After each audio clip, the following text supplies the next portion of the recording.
찬양할 때 우리도 불러주시고, 우리 찬양할 때도 김영숙 권사님 나오시면 같은 김해 김씨고 화도 같고 제가 할아버지. 엄마는 그래 전부 따지지 마시오. 우리가 가족이 전부 따지죠. 우리 애쓰는 다 가족이야. 아버지시여. 알겠습니다. 여러분 바닷물이 왜 짠지 아십니까? 바닷물이 왜 짜다고 생각하세요? 소금이 맷돌에서 소금이 나오는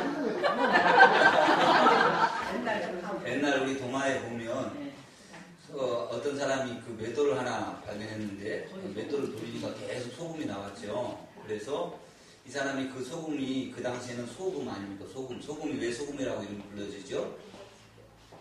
황금보다 조금 못하다고 해서 소금이라고 불려요. 그래서 옛날에는 값어치가 굉장히 높았죠. 그래서 그 소금을 자기만 가지려고 그 맷돌을, 그 소금 나오는 맷돌을 가지고 배를 타고 먼 바다에 가면 혼자만 그 소금을 아무도 뺏어갈 수 없고 자기 것이 될 것이다 생각을 하고 바다 한가운데 가서 계속 맷돌을 돌아가면서 소금이 나왔죠. 그런데 소금은 쌓여가면서 배는 점점 가라앉고 결국 이분은 나오지 못하고 소금과 함께 바다로 들어갔다라고 하죠. 그러면서 그 맷돌이 계속해서 지금도 돌아가고 있어서 소금이 나오니까 바다가 짜다 이렇게 우리가 알고 있지 않습니까? 사실인지 거짓말인지는 알 수가 없어요. 왜? 가보질 않았잖아요. 우리가 어디가 있는지. 그런데 이와 비슷한 한 이야기가 있습니다. 한 거지가 길을 걷다가 한 주머니를 하나 이렇게 발견을 했어요. 그래서 그 주머니를 주워가지고 주머니 안에 뭐가 있는가 이렇게 봤더니 100원짜리 동전 하나가 딱 들어있는 거예요. 그래서 거지는 땡 잡았다.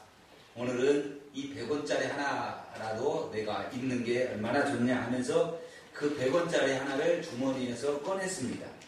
그런데 놀라운 일이 일어났어요. 100원짜리 하나를 꺼냈는데 그 주머니 안에 100원짜리가 또 생긴 겁니다. 이거 웬 떡이야?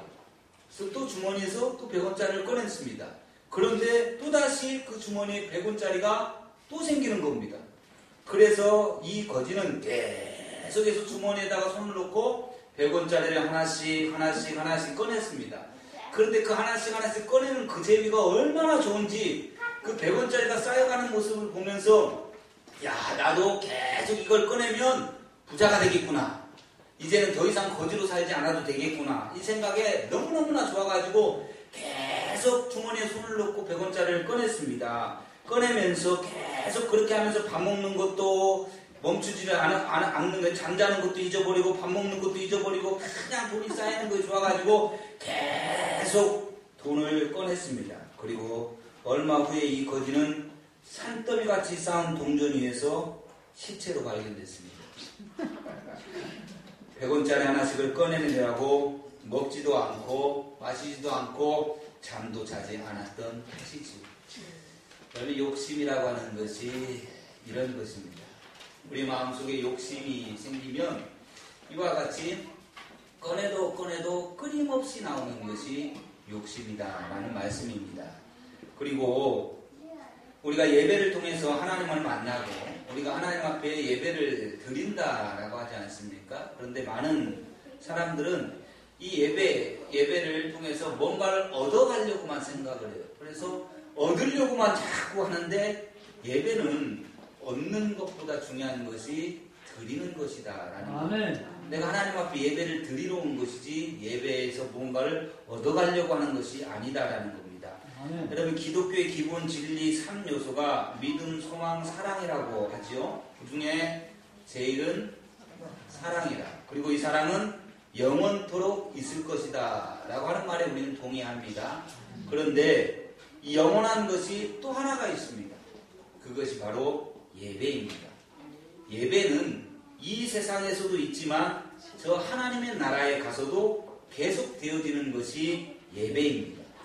사랑이 영원하듯이 예배 또한 영원한 것입니다. 그러므로 예배는 인간이 할 수 있는 것 중에서 가장 위대한 일이다 라고 말할 수가 있습니다. 하나님이 가장 기뻐하시는 것이 바로 예배이기 때문에 그렇습니다. 세계 제2차 세계대전이 발발했을 때에 대영 제국의 국민들은 깊은 절망과 불안 그리고 두려움에 사로잡혔습니다. 독일군의 점령은 시간 문제로 예측이 되어졌습니다. 이런 절박한 상황 속에서 정부의 지도부는 선전포고를 합니다. 그리고는 영국이 독일을 대항하여서 개전을 선언하면서 윈스턴 처칠 수상이 그 당시 가장 존경받는 성공회 주교였던 템플 주교에게 대국민 연설을 부탁을 합니다. 그때 이 부탁을 받은 템플 주교가 아주 감동적인 연설을 했습니다. 그 연설의 내용이 이렇습니다. 대영 제국의 국민 여러분, 지금이야말로 우리가 하나님을 예배할 때입니다. 전쟁은 큰일입니다. 그러나 예배는 더 커다란 일입니다. 만일 우리나라 국민이 이와 같은 때에 진정으로 하나님을 예배할 수 있다면, 그리고 하나님을 바라보고 그 하나님이 우리와 함께하는 것을 믿을 수가 있다면 전쟁은 결코 큰일이 아닙니다. 따라서 우리가 예배한 하나님의 도우심으로 이 전쟁을 거뜬히 승리할 것입니다. 그 다음 날이 주일날이었는데 그 다음 날 주일 아침에 영국의 모든 교회는 종을 울렸습니다. 그리고 교회마다 예배하는 국민들로 인산인해를 이루었습니다. 이러한 예배의 힘으로 영국은 독일을 이기게 된 것입니다. 그렇습니다. 우리는 예배를 성공하면 우리 인생이 성공하는 겁니다. 우리가 예배의 축복을 체험하면 자신감이 생기는 거예요. 예배의 영광을 체험하는 만큼 내 안에 내면적인 치유가 일어나고 내 영혼의 치유가 이루어지는 겁니다. 그러므로 우리는 예배가 최우선이 되어야 되고 또 예배에 몰두해야 합니다. 오늘도 하나님께서 진정 찾으시는 자는 예배하는 자를 찾는다라고 말씀하고 계십니다. 건강한 교회는 체계적인 조직도 중요하지만 그보다 먼저 좋은 예배를 드리는 교회가 건강한 교회입니다. 한마디로 교회는 곧 예배라는 말씀입니다. 예배가 살아있으면 교회가 살아있다라고 하는 증거이고, 온전한 예배가 행해지면 교회는 온전해진다라는 말입니다. 그러니까 예배의 건강이 곧 교회의 건강이다라는 말씀입니다. 더 나아가서 교회의 영성과 부흥의 시작도 예배에서부터 출발합니다. 예배가 살아있는 교회는 역동적으로 움직이게 되어지는 겁니다. 예배가 죽어있는 교회는 그의 그 교인들, 성도들도 죽어있는 모습으로서 활동하지 않습니다. 우리 꿈의 교회가 꿈꾸는 건강한 교회는 정말 예배가 살아있는 아름다운 교회가 되어야 되는 줄로 믿습니다. 여러분, 정말 예배하러 나오시면서 어떤 마음의 자세로 예배를 드리고 있습니까? 만약에 점수로 내 예배의 모습을 평가해 본다면 나는 몇 점 정도 될 거라고 생각이 되십니까?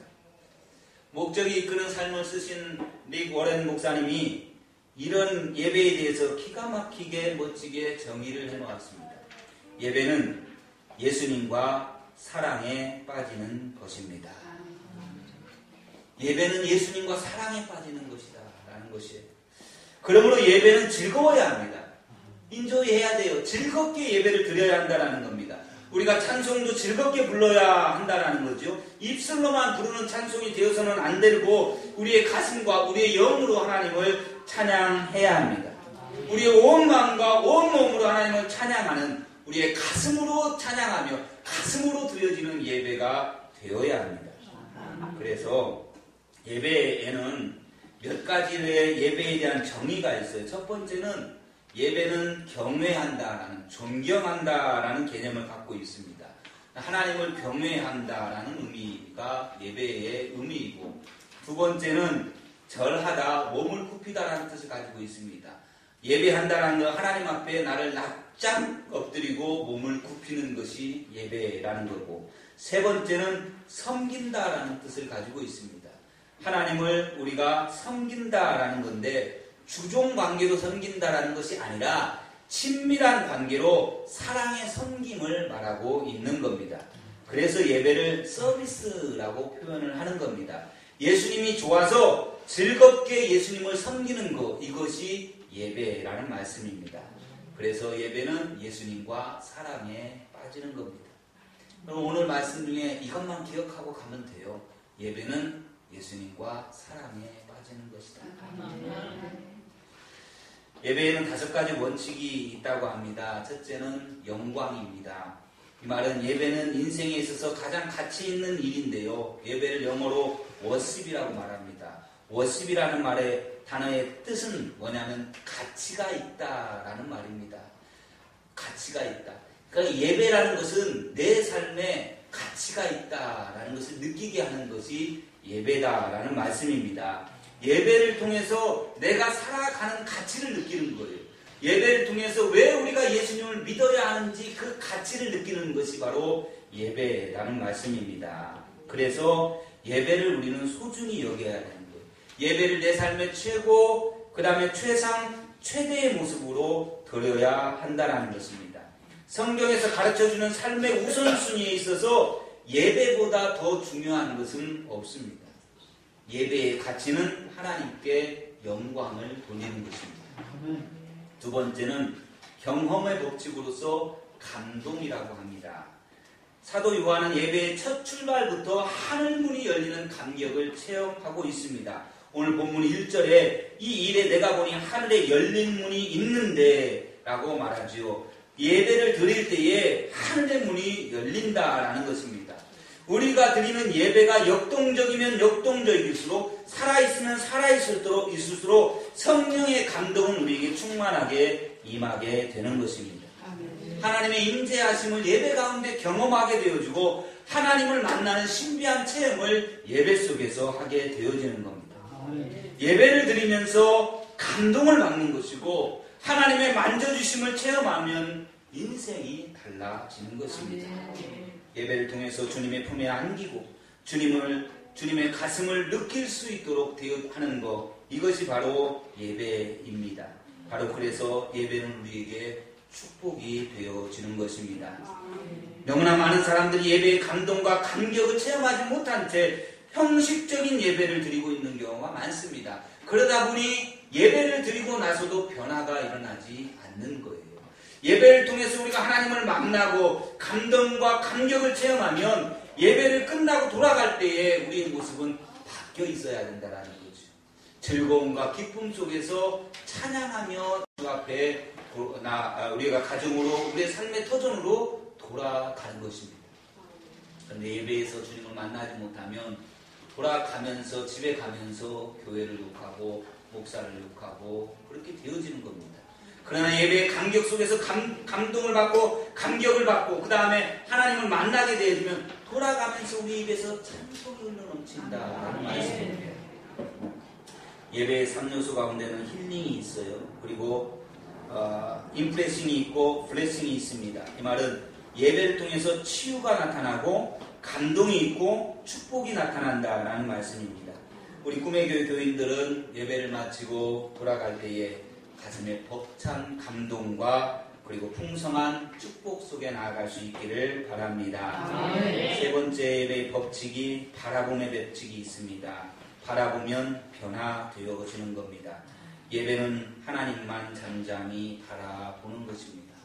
예배의 본질은 나의 모든 활동과 나의 모든 생각을 멈추고 하나님께만 집중하는 것, 하나님만 바라보는 것, 이것이 바로 예배의 모습이고 예배의 본질입니다. 아멘. 다윗은 예배를 드리러 들어가면서 이렇게 고백하죠. 나의 영혼아 잠잠히 하나님만 바라라.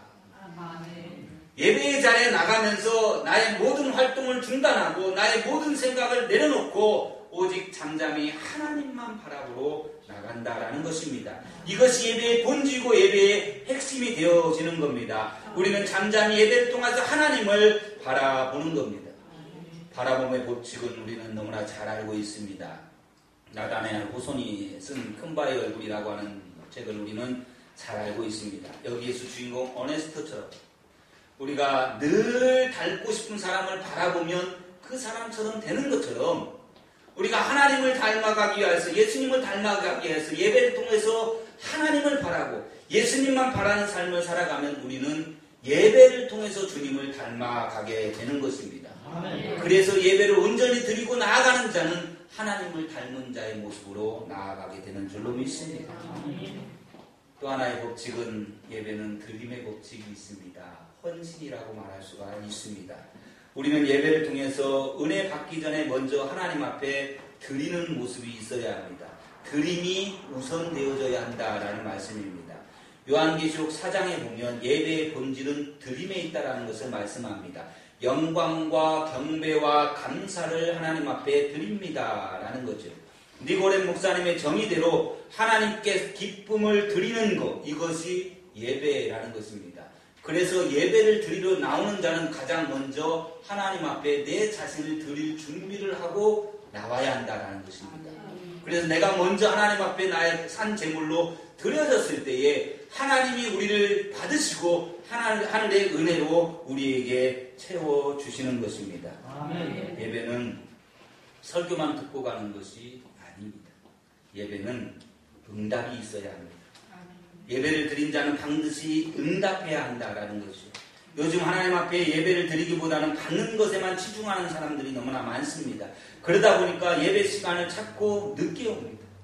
먼저 나와 찬양을 드려야 되고 경배를 드려야 하고 기도를 드려야 하고 하는데 그저 받기만 하기를 원하기 때문에 예배 시간 중간에 들어오는 사람들이 많아요. 예배 시간 딱 닥쳐서 헐레벌떡 들어오는 사람들도 많습니다. 그런데 말라기 선지자가 경고합니다. 그런 예배는 병든 예배다라고 그렇게 경고합니다. 말라기 1장 8절의 말씀처럼 눈먼 희생인 세사라는 것입니다. 하나님은 그런 예배를 기뻐하지 않고 하나님은 그런 예배를 받으시지 않는다라는 것입니다.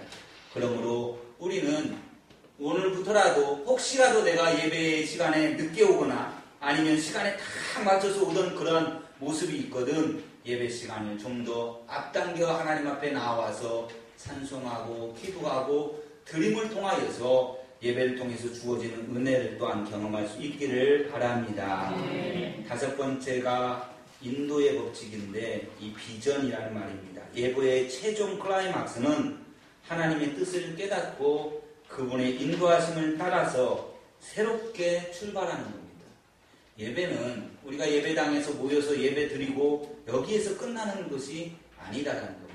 예배를 드리면 하나님의 뜻을 깨달아야 되고 하나님의 인도하심 속에서 새로운 삶으로의 출발을 해야 한다라는 말씀입니다. 기독교가 갖고 있는 예배의 본질입니다. 일반 종교는 자신의 소원을 성취하는 걸로 예배로 끝납니다. 그것만이 예배예요. 그러나 우리 기독교의 예배는 언제나 하나님의 뜻을 따라서 하나님의 지시를 받는 거예요. 그래서 나아가는 겁니다. 예배를 드리고 끝나는 것이 아니라 예배는 삶으로 이어지는 겁니다. 그래서 삶에서 내 삶에서 하나님을 영광을 나타내고 주님이 기뻐하시는 삶을 살아가고 나타내고 보여주는 것, 이것이 곧 삶의 예배입니다. 그리고 하나님은 언제나 예배를 통하여서 우리의 미래를 보여주시는 분이십니다. 우리의 비전을 꿈꾸게 만드시고 그 비전을 이루어가게 하시는 분이 하나님이시다라는 말씀입니다. 예배를 통해서 우리의 아픔도 치유하시고 우리 눈물도 씻어주시고 새 힘과 새 비전, 새 환상을 우리의 앞길에 인도해 주시며 보여주신다라는 말씀입니다. 사랑하는 여러분, 진정한 예배자는 예배 중에 하나님을 다시 만남으로 새로운 환상과 새로운 비전을 품고 세상을 향해서 힘차게 출발해 나가는 자가 진정한 예배자입니다. 하나님과 함께 미래를 꿈꾸며 과감하게 진군해 나가는 자들, 예배를 통하여서 받은 바 은혜로 끝나는 것이 아니라 그 은혜를 가지고서 세상에 나아가서 승리하며 삶을 살아가는 자들, 이것이 바로 진정한 예배자입니다. 그리고 하나님의 교회가 진정으로 살아있는 예배를 드리면 하나님은 우리에게 미래를 보여주시는 것입니다. 그래서 예배가 살아있는 교회는 성장하는 것이고 예배가 살아있는 교회가 살아있는 교회, 부흥하는 교회가 되어지는 것입니다. 살아있긴 우리 꿈의교회가 예배가 살아 움직여서 하나님이 주시는 미래, 그 꿈을 향하여 나아가며 부흥의 역사를 이루어 가시기를 주님의 이름으로 축원합니다. 이 시간에는 우리 김광진 집사님이 하나님 앞에 또 찬양을 드리고 싶어서 이 시간에 함께 하셨습니다. 우리 집사님의